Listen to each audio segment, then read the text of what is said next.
Hello बच्चों, so let's see this question. The question says predict the direction of induced current in the situations by looking at the following figures.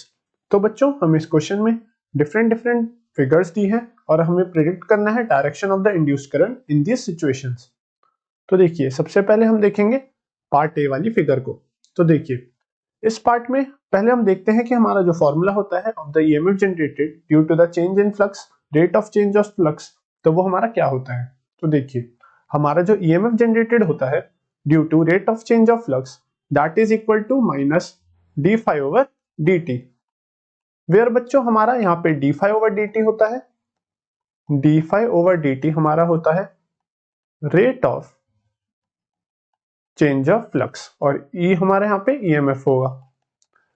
And यहाँ पे जो हमारा negative sign है this denotes, negative sign here denotes कि हमारा जो EMF generated है वो है in the opposite direction of the flux induced. So EMF generated is such that हमारा जो ईएमएफ जनरेट होगा that opposes change of flux. तो अब देखिए ए पार्ट में हमारा यहाँ पे जो बार मैग्नेट है which is having a south pole and a north pole, तो हमारे साउथ पोल वाली जो साइड है of the bar magnet that is moving towards the coil P, that is moving towards the coil P Q R. तो देखिए अभी south pole जैसे जैसे मूव करेगा टुवर्ड्स दिस कॉइल तो हमारा यहाँ पे हमारा ये जो यहाँ पे फ्लक्स होगा वो यहाँ पे इंक्रीज करेगा बिकॉज जो हमारा बार मैग्नेट है that is moving towards the coil. So जैसे जैसे ये हमारा इस कॉइल की तरफ मूव करेगा तो यहाँ पे एक साउथ पोल की डायरेक्शन बनेगी. कुछ इस टाइप से हमारी जो करंट की डायरेक्शन होगी वो आएगी, क्योंकि हमारा अगर देखिए सपोज करिए हमारा जो मैग्नेट है having a south pole and a north pole and it is moving towards a coil, तो अगर यहाँ पे हमारा साउथ पोल वाला फ्लक्स है वो इंक्रीज करेगा जब वो कॉइल की तरफ टुवर्ड्स मूव करेगा तो यहाँ पे भी हमारा एक साउथ पोल क्रिएट होगा.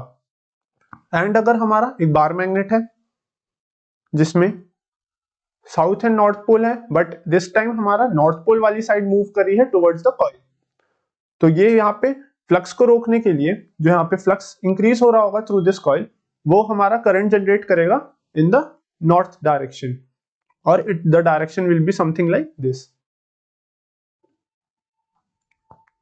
सो हमारा यहाँ पे ये बन जाएगा anti clockwise direction when north pole is moving towards the coil and यहाँ पे हमारा बन जाएगा clockwise direction if south pole is moving towards the coil. तो देखिए यहाँ पे हमारा साउथ पोल जैसे मूव कर रहा है towards the coil, so to decrease the flux which is passing through this coil हमारा यहाँ पे क्लॉकवाइज डायरेक्शन में करंट फ्लो करना करेगा when we will look from this direction.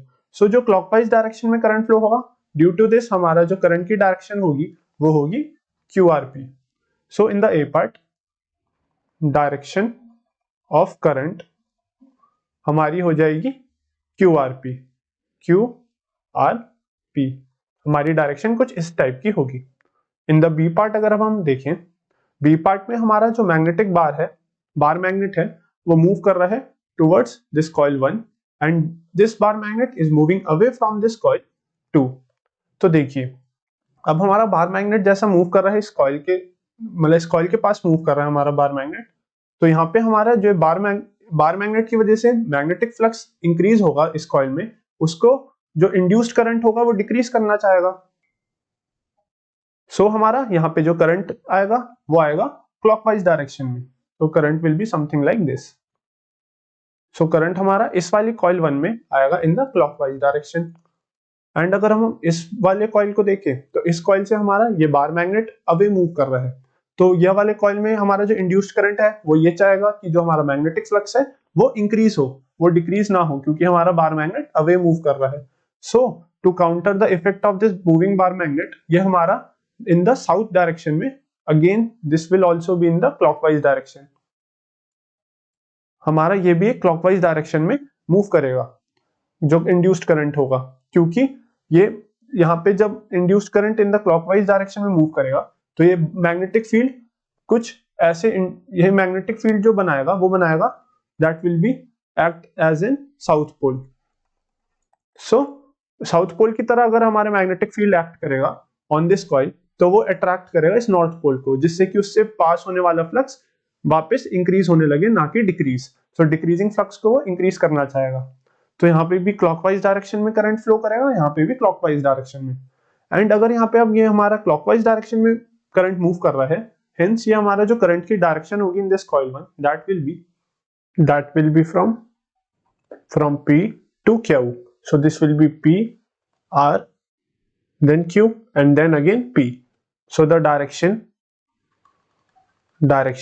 in coil 1 will be from P to Q, which is the path P, R, Q, P. So this will be the direction of the induced current in coil 1.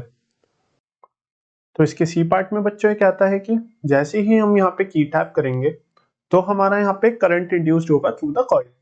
तो जो ये current induce होगा, so that will increase the magnetic flux through this coil. तो यहाँ से जो magnetic flux increase होगा, सो इन this loop 2 जो मैग्नेटिक फ्लक्स पास होगा through this loop 2 due to this loop 1, that will be increasing in nature. So बच्चों, according to Lenz law हमारा जो हमारा इस लूप के थ्रू इंड्यूस करंट जनरेट होगा, वो कुछ इस तरह से जनरेट होगा कि उसकी जो डायरेक्शन होगी that will try to decrease the magnetic flux passing through this coil. So बच्चों, यहाँ पे जो लूप के थ्रू इंड्यूस्ड करंट की डायरेक्शन होगी that will be something like from x to y and then to y to z and then z to x. So the direction of current will be x, y, z. First x, then y, and then z. So this will be the direction of the induced current through this coil. क्योंकि यहाँ पे जो magnetic flux है वो increase हो रहा है, तो उसको काउंटर करने के लिए ये एंटी क्लॉकवाइज डायरेक्शन में इसकी करंट की डायरेक्शन होगी। अगर हम बच्चों डी पार्ट देखें तो सिमिलरली इस डी पार्ट में बोला गया है रियोस्टैट सेटिंग बीइंग चेंज्ड। तो जैसे बच्चों हम देख सकते हैं हमारी जो रियोस्टैट है उसकी वैल्यू चेंज हो रही है, तो हमारा यहाँ पे जो रेजिस्टेंस है that is decreasing in this figure D. तो हमारा रेजिस्टेंस है जो बेसिकली हमारा रेजिस्टेंस है जो resistance which is decreasing in this coil 2, ये हमारी है कॉइल 2। तो इस कॉइल 2 में जो हमारा रेजिस्टेंस है वो डिक्रीज कर रहा है, सो इसमें इससे जो पास होने वाला करंट होगा that will be increasing in nature. तो हमारा जो करंट है दैट इज इंक्रीजिंग। सो बच्चों, ड्यू टू दिस हमारा जैसे इस कॉइल 2 में करंट इंक्रीज होगा, तो इससे पास होने वाली जो मैग्नेटिक फ्लक्स है दैट इज आल्सो इंक्रीजिंग। सो बच्चों, अकॉर्डिंग टू लेंज लॉ जो हमारी डायरेक्शन ऑफ इंड्यूस्ड करंट होगी इट विल बी सच कि वो हमारा जो मैग्नेटिक फ्लक्स है पासिंग थ्रू दिस कॉइल उसको वो डिक्रीज करने की कोशिश करेगा। सो जो डायरेक्शन ऑफ करंट होगी in this coil that will be from z to y, y to x and then again from x to z। So direction of current होगी z, y, x in this figure d। अगर हम यहाँ पे इस question का हम यहाँ पे ई पार्ट देखें तो ई पार्ट में क्या आता है टैपिंग की जस्ट रिलीज्ड। अब हमने यहाँ पे जो टैपिंग की है उसको ओपन कर दिया, ओपन करते ही हमारा जो करंट पास होगा थ्रू दिस कॉइल वो डिक्रीज होने लगेगा। सो करंट यहाँ पे हमारा डिक्रीजिंग, करंट डिक्रीजिंग मतलब हमारा जो मैग्नेटिक फील्ड फ्लक्स है वो भी डिक्रीजिंग होगा इन नेचर। तो हमारा जो यहाँ से पास होने वाला फ्लक्स है थ्रू दिस कॉइल वो क्या होगा that will be decreasing. So according to Lenz law हमारा जो करंट की इंड्यूस्ड करंट की डायरेक्शन होगी इन दिस कॉइल लूप 2, तो वो कुछ इस तरह से होगी डायरेक्शन कि वो इस मैग्नेटिक फील्ड जो डिक्रीज हो रही है उसको इंक्रीज करने की कोशिश करेगा। सो इसकी जो डायरेक्शन होगी that will be from x to r and then r to y. So direction of current will be x to r and then to y. So x r y will be the direction of current in this loop 2. अगर हम इस question का बच्चों last part देखें which is part F, तो इसमें बोलता है current I decreasing at a steady rate. हमारी जो ये वायर है बच्चों इससे जो करंट पास हो रहा है वो डिक्रीजिंग इन नेचर है। तो देखिए जब इससे करंट डिक्रीज होगा तो इसमें जो इसकी वजह से जो मैग्नेटिक फील्ड फ्लक्स प्रोड्यूस होगा वो भी डिक्रीज होगा, राइट। बट यहाँ पे कंडीशन ये है कि जो इसकी मैग्नेटिक फील्ड फ्लक्स है वो है in the plane of paper, जो हमारे प्लेन ऑफ लूप सॉरी।